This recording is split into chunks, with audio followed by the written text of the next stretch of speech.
이 시간에는 꼴통 판사 몇몇이 어떻게 역사와 사회를 병들게 했는지, 똥물을 얼마나 튕겼는지 알아보겠습니다. 고집과 아집과 자기만의 독단으로 가득 찬 판사들이 얼마나 위험한 존재인지,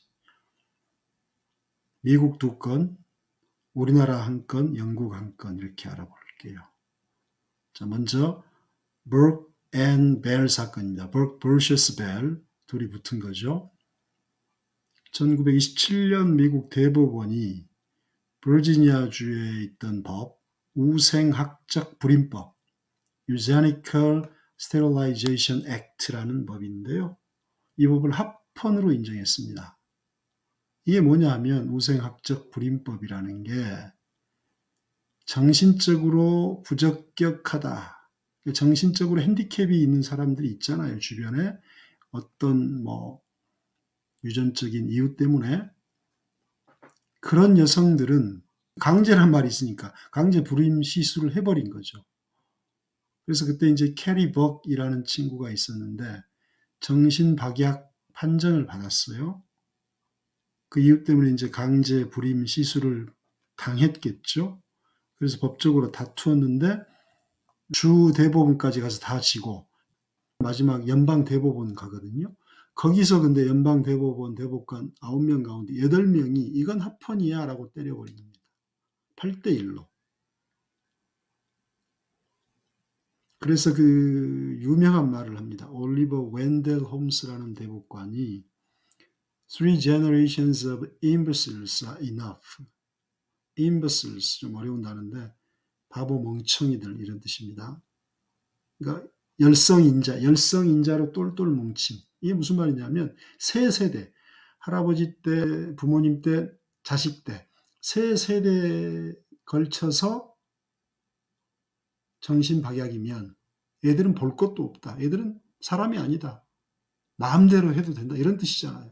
강제 불임 합헌이라고 해버렸으니까.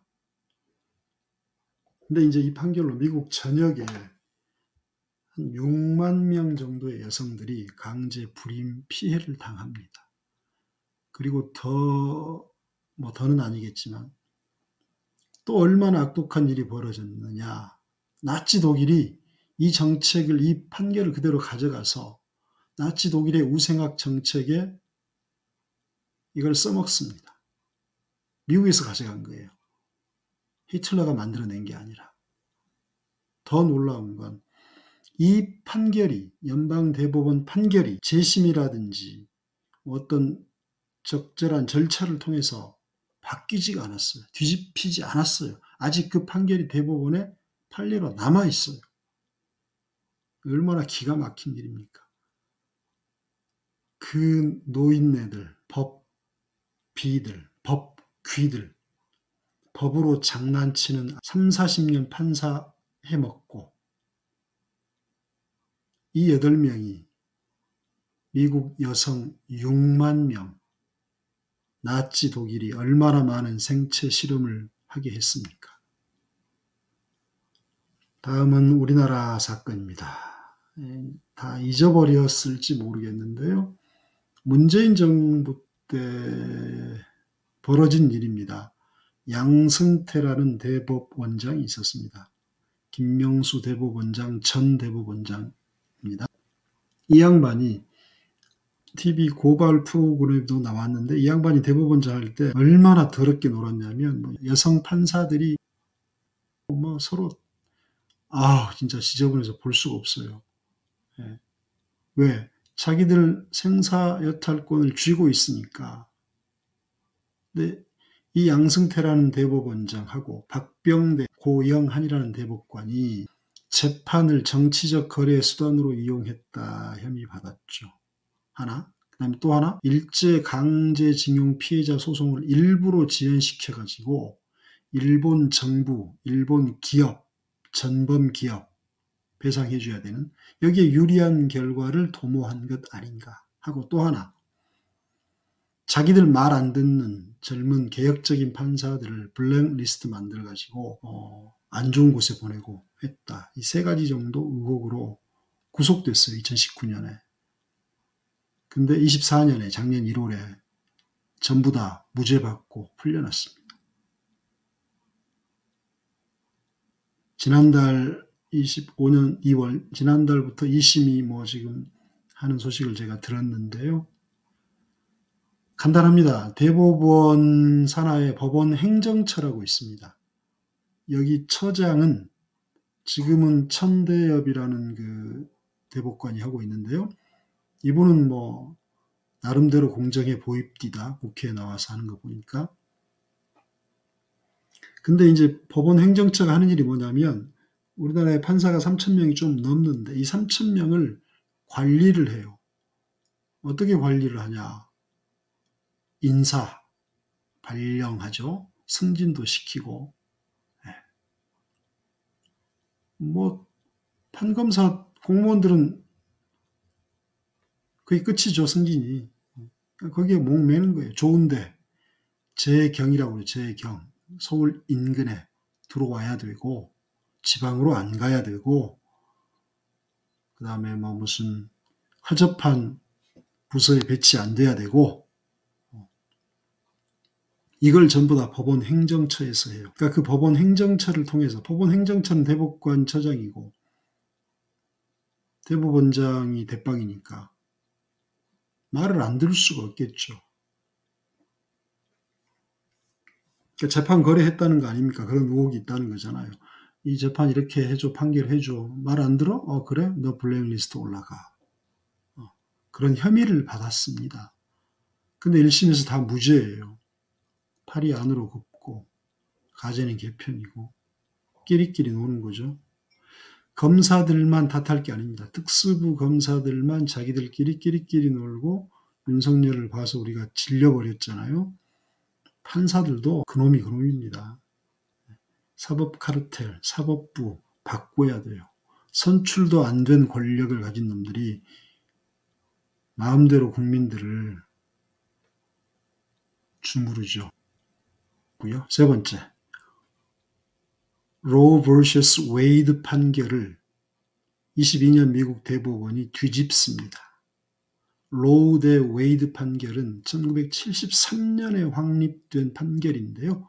이게 뭐냐 하면 낙태할 권리를 헌법적으로 보호해 놓은 권리입니다. 굉장히 개혁적이었잖아요. 지금으로부터 50년도 넘는 그때 낙태할 권리 여성들에게 있다. 왜? 아시겠지만 뭐 성폭행으로 원하지 않는 임신을 했거나 약물이나 마약 중독으로 임신을 하거나 그러면 유전이 되고 사회적으로 큰 문제가 되잖아요. 비용 문제는 차치하고.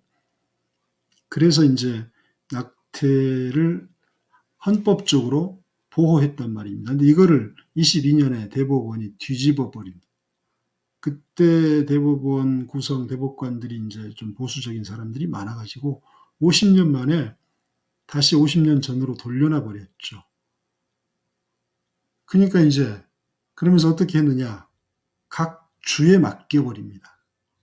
주에서 주법으로 알아서 해라. 그러니까 이 판결이 내려지자마자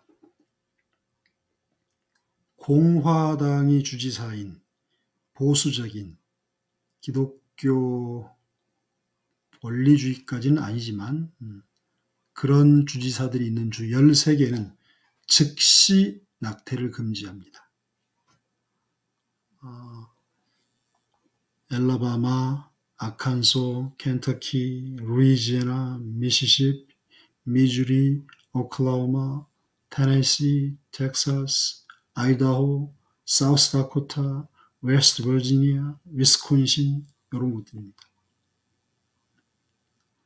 근데 이제 여기서 그치는 게 아니라 여성들의 권리가 침해돼 거기서 그치는 게 아니고 그게 이제 뭐 사회적 문제로 퍼질 수도 있잖아요. 그게 문제가 아니라 정치적으로 미국이 두 동강 납니다. 왜냐하면 공화당이 주지사이거나 주도하고 있는 주에서는 낙태를 거의 완전히 아니면 풀어주긴 하는데 굉장히 엄격하게 제한을 합니다. 예를 들면 낙태를 임신한 지 6주가 지나면 못해. 이런 식으로. 대부분 근데 낙태를 금지시켰어요. 근데 이제 반면에 민주당 다소 개혁적이라고 알려진 민주당이 주지사로 있는 진보 성향주들은 당연히 원래대로 낙태할 권리를 헌법에 명시하죠. 보호하는 법안을 오히려 더 강화하죠. 뉴욕주나 메릴랜드주 같은 경우가. 근데 이제 대규모 전국적으로 시위가 발생하고 나라가 두 동강이 납니다. 이제 여성들, 이제 저소득층이겠죠, 주로. 빈민들이겠죠. 자기 주에서는 낙태가 안 되니까 몇 시간 비행기 타고 가야 돼. 아니면 이제 온라인에서 불법으로 약물을 구매해야 돼. 그러니까 너무 힘드니까 나와서 투쟁하고, 그걸 또 반대하는 또 쪽에서는 또 맞서는 투쟁을 하고, 그래서 굉장히 시끄러웠고 나라가 한때는 이걸로 두 동강 났습니다. 지금도 갈등은 계속되고 있습니다. 무려 50년을 되돌려 버렸습니다. 우리나라도 45년인가요? 79년에 계엄령 한 게 마지막이니까 그거를 하신 분이 계시잖아요. 예. 꼴통 법률가들이 권력을 잡으면 이런 일이 생깁니다. 그다음 마지막 영국 브렉시트 관련인데요. 브렉시트는 아시겠지만 이제 영국이 유럽연합에서 탈퇴하는 그런 거잖아요. 이제 이거 관련해서 법원 판사들이, 대법원 판사들이 지들이 뭐라고 행정부하고 정부를 브레이크를 걸고 나선 일이 생겼습니다. 이제 영국이 브렉시트 과정에서 대법원이 이거 브렉시트 하려면 의회 승인 받아야 돼.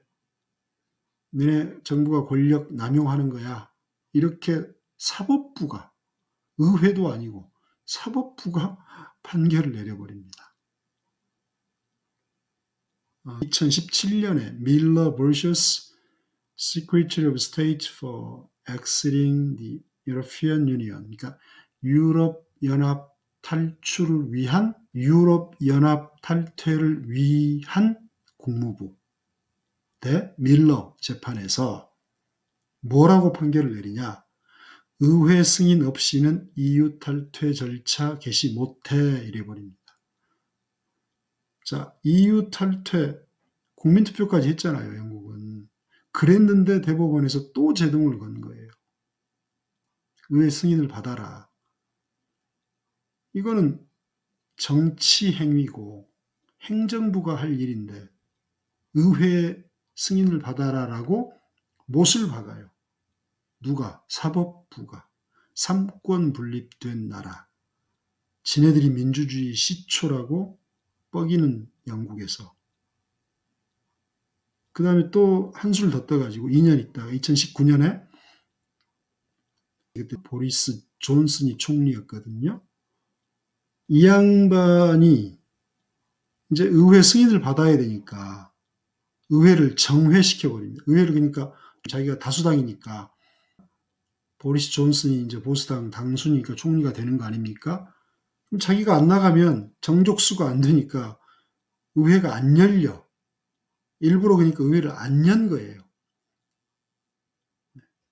누구처럼 의회를 부수려고 한 게 아니라 의회를 그냥 야 우리 의원들 다 나가지 마.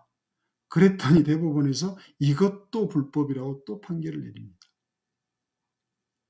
그러니까 우리가 민주주의가 있는 나라들은 입법, 행정, 사법이 분리가 돼서 견제하고 균형을 이루는 거잖아요. 근데 이 판사들, 연방 판사들 나이든 노땅들이 모여가지고 지들이 몰합시고 행정부를 제재한 거죠. 그래서 너무 지나치다, 과하다, 삼권 분립을 위반하는 처사다. 이런 비난이 더 컸습니다. 정부 정책을 견제한다라는 것보다 정부 정책 견제는 의회가 하는 거죠. 사법부에서 그걸 한 겁니다. 그래서 한참 시끄러웠죠. 그래서 영국이 브렉시트 과정이 좀 오래 걸렸습니다. 그만큼 사회적 비용도 많이 발생했고요. 자, 27년까지 갈 필요도 없죠. 아까 우생학 갈 필요도 없어요. 그렇죠? 최근 일이잖아요. 미국 케이스 2개, 영국 케이스, 우리나라. 근데 우리나라는 지금도 그런 일이 벌어지고 있죠. 헌법재판소, 법의 마귀들, 법귀들, 법비들, 법의 빌부터 먹고 사는 도둑놈들, 법비라고 그러죠. 이 노땅들 3, 40년 판사만 하다가 와서 자기들은 하늘 위에 앉아 있어. 내가 방망이 두드리면 그걸로 끝이야. 국민들 죽어나가든 살아나가든 나는 상관없어. 내 행위가 가장 고귀해. 이 짓거리 하면서 지금 내란 우두머리를 탄핵 심판 선고를 안 하고 있습니다. 그리고 또 그 새끼 법비, 지귀현이라고 구속 취소해서 말도 안 되는 불법 편법을 동원해가지고 탈옥시켜줬죠. 그리고 우두머리 검찰총장 출신의 우리 윤 우두머리께서 버티고 있고, 엊그제 제가 올렸죠. 윤석열의 플랜 A는 뭐다? 원래는 뭐였다? 탄핵을 기각시키자. 4월 18일까지 버텨서 지금 8명인데 40여 개혁적인 대법관 안 앉히고 민주당이 추천했으니까 자기 탄핵할 거니까 8명인데 4월 18일이면 개혁적인 그나마 2명이 퇴임하니까 거기에 보수 꼴통 나이든 판사 2명을 집어넣어. 그러면 5대3, 4대4 기각된다. 이게 플랜 A였어요. 라고 생각해요. 플랜 A라고 생각합니다. 그래서 기각시키고 대통령직 복귀한다. 그런데 국민들의 저항이 클 거다. 그러면 몇 달, 올 말까지 버티다가 내각제로 개헌을 한답시고 국민투표하고 어쩌고 또 막 전국을 시끄럽게 하겠죠. 혼란스럽게. 또 더 버티겠죠. 그러다가 내각제 뭐 개헌하고 자기는 개헌을 이룬 대통령이라는 타이틀 달고 거의 5년 다 채우고 아마 나갈 겁니다. 그게 플랜 A. 근데 갑자기 구속이 돼가지고 얘가 쫄았어요. 한번. 물론 이제 신공을 발휘해서 나왔지만 그 다음에 또 한 번 지금 플랜 A로 가려다가 미끄러진 게 어제 이재명 대표가 완전 무죄가 나와버린 거죠. 그러니까 검찰이 오늘 즉시 상고했죠. 3달 안에 되게 끝내보려고. 택도 없는 소리입니다. 우리나라에서 일어나고 있는 일입니다. 1979년 마지막 계엄 이래로 2024년 11월 3일 계엄이 일어났습니다. 45년 만이네요. 마지막 계엄 이후로 아까 미국 낙태 관련해서 50년을 되돌아갔잖아요. 우리도 45년을 되돌렸습니다. 그리고 헌법재판소 재판관 8명, 그 중에 몇 명이 그러고 있는지는 모르겠습니다만은 버티고 있습니다. 손 봐야 됩니다. 선출되지 않는 권력, 선출된 권력은 우리나라에 국회하고 대통령밖에 없어요. 선출도 안 된 지들 판사 검사가 왜 우리 국민들의 시민들의 권리를 억누릅니까? 찍어내립니까? 지들이 뭔데? 나라야 결단 나든 국민의 삶이 망가지든 말든 지들은 고귀하다 이거죠. 우리가 방망이 두드리면 너네 끝이야 이런 겁니다. 그 전에는 검사 새끼들이 있죠. 우리가 기소하면 인생 조지는 거야.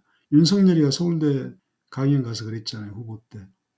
죄가 있든 없든 일단 기소되면 인생 끝이다. 개고생한다. 근데 거기를 벗어나면 판사들이 있는 거예요. 이 악귀들이. 이 사법 카르텔. 혁파해야 됩니다. 선진국으로 가려면. 전부 AI로 바꾸든지 아니면 미국처럼 최소한 형사재판만이라도 미국은 모든 형사재판은 전부 다 배심원이 합니다. 유죄, 무죄는 배심원이 결정을 하고 유죄라고 판결이 나오면 배심원단에서 판사는 형량만 결정합니다. 그렇게 가야 되고요. 그 다음에 검찰은 미국은 어떻게 하느냐? 지방검찰 총수, 지방검찰청장은 선거, 투표로 뽑습니다. 그러니까 검찰이 재선하려면 지네 대빵 재선해야 되니까 시민들한테 잘할 수밖에 없어요. 군림하지 않습니다. 최소한 우리나라도 이 두 가지 정책은 다음 이재명 정권에서 꼭 도입이 됐으면 좋겠습니다. 자, 오늘은 역사와 사회와 나라를 망친 꼴통 판사들 케이스 4가지를 해봤습니다. 감사합니다.